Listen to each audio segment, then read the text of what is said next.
जब भी कोई पेट संबंधी परेशानी से ग्रस्त मरीज मेरे पास आते हैं तो एक बहुत ही रेगुलर क्वेश्चन है जो मैं उनसे अक्सर पूछ लेता हूं कि भाई आपका मल कैसा आया, आपका स्टूल कैसा था। देखिए ये इसलिए इंपॉर्टेंट है क्योंकि मल या स्टूल आपके पेट का आईना है। इसका कैरेक्टर बताता है आप कौन सी समस्या से जूझ रहे हो सकते हैं और मेडिसिन सिलेक्शन में भी इसका बहुत वैल्यू है। तो चलो आज इस वीडियो में आपको बताते हैं कि आपका किस तरह का मल कौन सी बीमारी का संकेत है और साथ में यह भी बताएंगे कि किस तरह की होम्योपैथिक दवाई आपके लिए फायदेमंद साबित हो सकती है। आप समझदार हैं, वीडियो पूरा आप जरूर देखेंगे।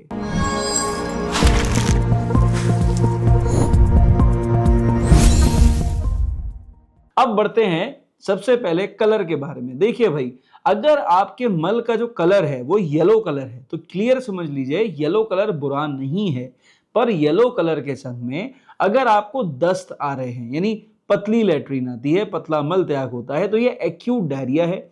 ये इन्फेक्शन की वजह से हो सकता है, कोई गलत चीज खाने की वजह से हो सकता है, या कभी कभी ओवर ईटिंग और मोस्ट इंपॉर्टेंटली गर्मी में या बरसात के मौसम में रॉन्ग ईटिंग की वजह से भी देखने को मिल जाता है। अब अगर यहीं पे जो मल का कलर है वो येलो या येलोइश ग्रीन है तो ये बताता है कि आपको माल एब्जॉर्प्शन की परेशानी है, वीक डाइजेशन है, खाना पे आंतों में नहीं पच रहा है, जिसकी वजह से लैट्रिन ग्रीजी तो नहीं है लेकिन येलो या येलोइश ग्रीन कलर की है। अब यहां पर अगर इस कंडीशन में कोई दवा किसी मरीज को देनी हो तो मेरे दिमाग में हमेशा चाइना ऑफिसिनालिस आती है, सिंकोना ऑफिसिनालिस आती है। इंपॉर्टेंट रेमेडी है और देखिए ये तीनों तरह की कंडीशन में काम करेगी। अगर डायरियल टेंडेंसी है तो भी काम करेगी गलत खाने की वजह से, अगर बाई चांस की बात है कि आपको माल एब्जॉर्प्शन की प्रॉब्लम है विद वीकनेस, वहां भी काम करेगी, लिवर डिस्फंक्शन है वहां भी काम करेगी। कैसे लेना है, आपको चाइना 30 2 बूंद दवा 2 चम्मच पानी में डालकर दिन में 3 बार रेगुलर लीजिए, कम से कम 3 से 4 हफ्ते लीजिए। आप खुद देखिएगा कभी कभी सिंगल रेमेडी बहुत बढ़िया रिजल्ट दिखाती है। दूसरी सिचुएशन, जब यहां पेशेंट को पैनक्रियाटिक डिस्फंक्शन होगा तो ऐसे में क्या होगा, पैनक्रियाज गड़बड़ कर रही होंगी तो मल जो है वो ग्रे कलर का आएगा, थोड़ा ग्रीजी आएगा, पेट में दर्द होगा, वॉमिटिंग मरीज को महसूस हो सकती है, बुखार जैसा आ सकता है, कई बार कुछ भी खाने के बाद वॉमिटिंग रुकती नहीं है, संग में जो मल पास होता है वो ग्रे कलर का होता है, दर्द भी पेट में जबरदस्त हो सकता है। इस सिचुएशन में पैनक्रियाज की दिक्कत है, एक्यूट पैनक्रियाटाइटिस हो सकती है। ये सिचुएशन हल्की इंटेंसिटी में बार बार आने पे क्रॉनिक पैनक्रियाटाइटिस की समस्या हो सकती है, ध्यान रखने की जरूरत है, ये प्रॉब्लमैटिक सिचुएशन है। तीसरी कंडीशन है कि जब कंसिस्टेंटली महीनों से ग्रे कलर का स्टूल आ रहा हो, मतलब पेशेंट लिवर सिरहोसिस या क्रॉनिक लिवर डिजीज में जा सकता है। यहां पर देखने वाली बात है पेशेंट का वेट लॉस जरूर होगा, पेशेंट को मल त्याग करने में बहुत ज्यादा समस्या हो सकती है, पेट में असहनीय दर्द की समस्या हो सकती है, वीक डाइजेशन तो होगा ही होगा, और साथ में आप देखेंगे कि अब पेशेंट की स्थिति दिन ब दिन खराब होती जा रही है, पेट में पानी भरता जा रहा है, पोर्टल हाइपरटेंशन हो रहा है एंड मल्टीपल कॉम्प्लिकेशंस हैं। ये एक कॉम्प्लिकेटेड स्टेज है, यहां पर डॉक्टर से परामर्श लेना जरूरी है। अगर आपको ये पेल या ग्रे कलर का स्टूल लगभग 3 से 4 हफ्ते कॉन्स्टेंटली बना हुआ है और आपकी लिवर फंक्शन टेस्ट की रिपोर्ट में आपको जॉन्डिस नहीं आ रहा है, आपको फौरन डॉक्टर से परामर्श लेना चाहिए। अब इस सिचुएशन में मैं 2 दवाइयां ऐसी बताऊंगा जो लगभग इस तरह की कैटेगरी के हर पेशेंट को इस्तेमाल करनी चाहिए। ये 2 दवाइयां हैं 2 मदर टिंचर्स। पहला हो गया कार्डुअस का मदर टिंचर और दूसरा हो गया चियोनैंथस का मदर टिंचर। भाई देखो, लिवर पोर्टल हाइपरटेंशन की परेशानी हो, जॉन्डिस स्टेट हो, लिवर कॉम्प्रोमाइज हो, पेट में दर्द हो, मरीज को परेशानी हो रही हो और धीरे धीरे करके एसाइटिस की प्रॉब्लम हो जिसके सांग में कॉम्प्लिकेशंस आपको देखने को मिले, तो कार्डुअस एंड चियोनैंथस जैसे मदर टिंचर्स पेशेंट की मदद कर सकते हैं। इसलिए रिक्वेस्ट करेंगे आप ऐसी सिचुएशन में मात्र 5 बूंद दवा चियोनैंथस, 5 बूंद दवा कार्डुअस, दोनों को दिन में 4 बार रेगुलरली पेशेंट को दीजिए और कोशिश करिए आधा कप पानी से कम पानी में बिल्कुल ना दें। इस दवा को आप रेगुलर 4 हफ्ते दीजिए, जो भी ट्रीटमेंट चल रहा है चलने दीजिए। पहले तो डॉक्टर को जरूर दिखाइए, बिल्कुल कॉम्प्रोमाइज मत करिए, ये सिचुएशन में डॉक्टर बेहतर सहायता कर सकते हैं। होम्योपैथिक अगर हेल्प चाहिए तो ये 2 दवाइयां मदद करेंगी। अब तीसरा कैरेक्टर ऑफ स्टूल है मलीना यानी ब्लैक या रेडिश ब्लैक स्टूल। अगर भाई देखो मल में खून के जैसा लाल रंग या फिर काला रंग आपको महसूस हो रहा है तो यहां पर ध्यान रखने की जरूरत है। यहां पे 2 ऐसी सिचुएशन हैं जिसकी वजह से ऐसा हो सकता है। भाई देखो, अगर बिल्कुल काला आ रहा है, एकदम जिसे कहते हैं कोलतार के जैसा काला चिपचिपा सा हो, तो ऐसी सिचुएशन में कई बार अपर जीआई ब्लीडिंग देखने को मिल सकती है। यहाँ पे अल्सरेशन हो सकता है आंतों के अंदर, यहाँ पे स्टमक में अल्सरेशन हो सकती है, कई बार इंटेस्टिनल ट्यूबरकुलोसिस में भी ये तकलीफ देखने को मिल सकती है, और भी मल्टीपल कॉम्प्लिकेशंस हैं जैसे अल्सरेटिव कोलाइटिस में भी कई बार अगर आपका जो ब्लीडिंग है वो जो आपका रेक्टल एरिया है, प्रोक्टाइटिस जिसे हम जहां हम बोलते हैं इन्फ्लेमेशन कहते हैं उसका, वहां अगर वो प्रोक्टाइटिस के बाद अपर एरियाज में अगर आपको ब्लीडिंग हो रही हो तो ऐसी सिचुएशन में ब्लैक टारी ब्लीडिंग देखने को मिल जाती है। तो भाई दूसरी सिचुएशन जो यहां पर आ जाएगी वो है रेड ब्लीडिंग। अगर रेड ब्लीडिंग है, फ्रेश ब्लीडिंग है, आपको समझ में आ जाएगा कि जो एनल एरिया है यानी मल द्वार है वहां पर कोई तकलीफ हो रही है। क्या हो सकता है? फिशर की परेशानी हो सकती है, मोस्ट इंपॉर्टेंटली कट्स लगने के बाद ब्लीडिंग बहुत आती है। ये ब्लीडिंग पाइल्स की बहुत कॉमन कंप्लेंट हो सकती है। अब यहाँ पे ब्लड आएगा तो रुकेगा नहीं, बहुत सारा ब्लड आएगा, एकदम लाल लाल होगा, हाथ पे भी दिखेगा, टिश्यू पेपर पे भी दिखेगा। ये यहाँ पर इसको एड्रेस करना बहुत जरूरी है। देखिए कभी भी लाल रंग के ब्लड से बहुत ज्यादा मत डरिए।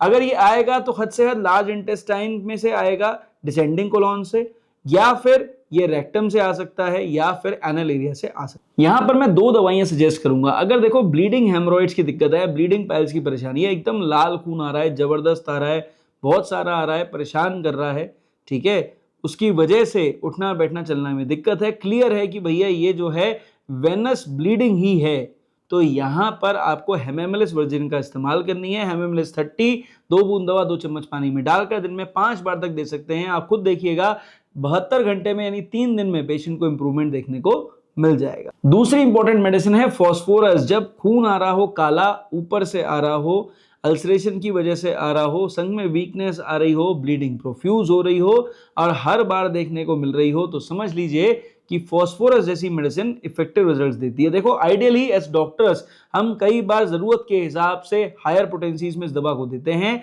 पर सेल्फ मेडिकेशन में रिक्वेस्ट करेंगे 30 पोटेंसी में दीजिए। देखिए ध्यान रखिए फास्फोरस बार बार रिपीट करने वाली दवा नहीं है, पर फिर भी अगर डॉक्टर को नहीं दिखा पा रहे हैं उस सिचुएशन में फास्फोरस 30 घर में लाके रखिए, 2 बूंद दवा 2 चम्मच पानी में डालिए, दिन में 3 बार इस दवा को दीजिए, केवल 7 दिन दीजिए। अगर आपको इंप्रूवमेंट देखने को नहीं मिल रहा है डॉक्टरी परामर्श जरूरी है। अभी तक हमने बात करी स्टूल के कलर के बारे में, अब बात करेंगे स्टूल के कैरेक्टर के बारे में। भाई देखिए अगर आपका स्टूल पेस्टी है, चिपका चिपका सा आ रहा है और ये आपके पॉट से चिपक जा रहा है, ये क्लियर साइन है कि आपके आंतों में एंजाइम की डेफिशिएंसी होती जा रही है या एंजाइमेटिक एक्टिविटी ऑल्टर्ड है।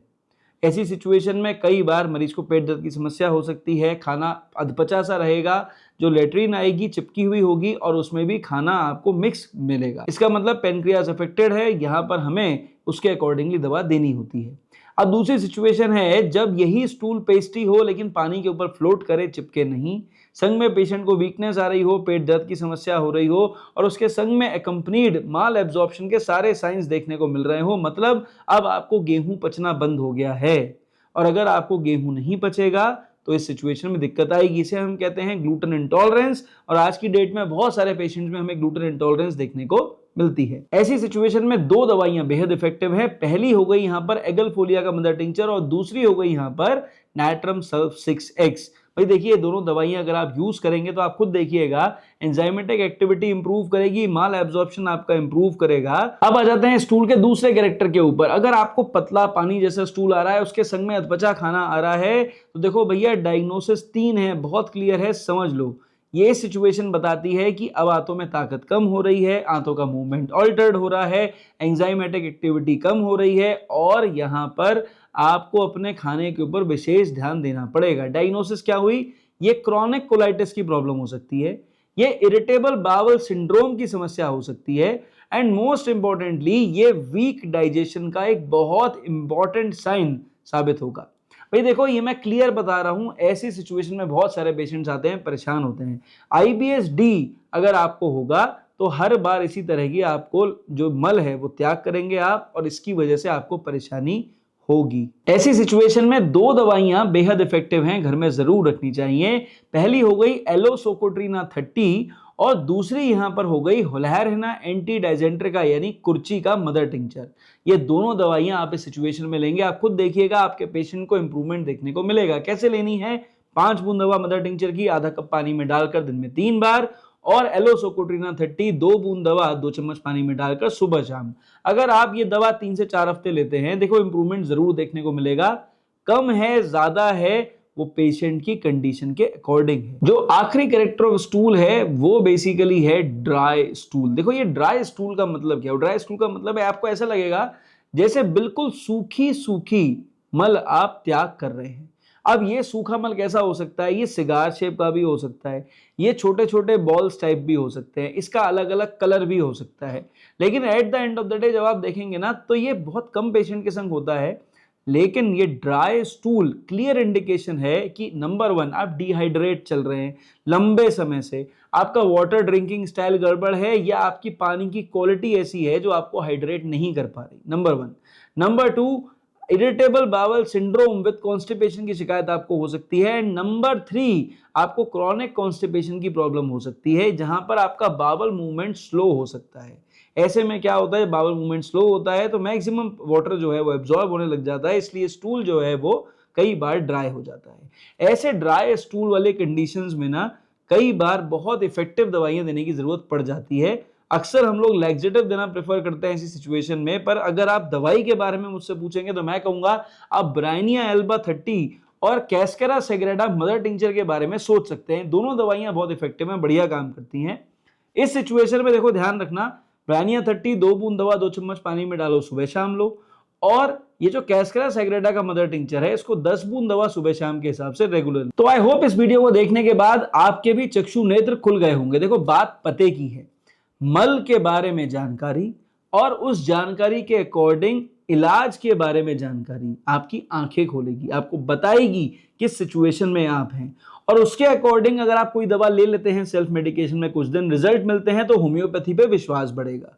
पर फिर से कहूंगा, आप डॉक्टर नहीं है, आप कुछ दिन अपना इलाज कर सकते हैं पर उसके बाद डॉक्टर को दिखाने में कोई बुराई नहीं है। तो अगर आप मेरी दी हुई जानकारी से संतुष्ट थे, चैनल पर पहली बार आए थे, रिक्वेस्ट करेंगे सब्सक्राइब कर जाएं, रेगुलर वीडियोस देखते हैं, थम्स अप देके जरूर जाएं। आपके दिमाग में कोई दवा हो कमेंट सेक्शन में बताएं, बहुत सारे लोगों की मदद होती है। और अगर आप प्रॉब्लम में हैं, सॉल्यूशन नहीं मिल रहा, होम्योपैथी की मदद चाहिए, आप मेरे से साथ या मेरी टीम के साथ कनेक्ट कर सकते हैं व्हाट्सएप पर मेरे स्टाफ से बात करके, हम आपकी पूरी मदद जरूर करेंगे। इस वीडियो में सिर्फ इतना, मेरी तरफ से नमस्कार, थैंक यू एंड जय हिंद।